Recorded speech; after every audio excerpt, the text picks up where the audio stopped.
I'm curious to know, we talked about the trends, how they compare nationally and here, but with hospitalizations here in Ohio on the rise, are the effects of the Delta variant worse? What are you seeing from those recent hospitalizations? Does the Delta variant affect patients differently?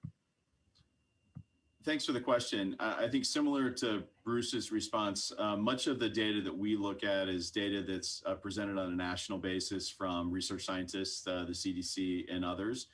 At this point, I think we probably don't have a large enough N of patients yet that have been hospitalized with the Delta virus to really make any sort of a statistically significant assessment of just our patients here. But I think in general, the good news is that we aren't seeing a huge spike in hospitalizations, even though we're seeing this increase over the last really month, as Dr. Vanderhoff described, in the percentage of cases in the state that are the Delta variant. We're not seeing a doubling or tripling of hospitalizations. So I think the good news is that if you are vaccinated, you should be protected, at least against getting seriously ill or needing to be in the hospital.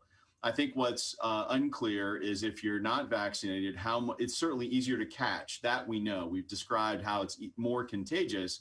And I think that the reality is, even if it is not more virulent or causing more serious illness, the more likely you are to have it.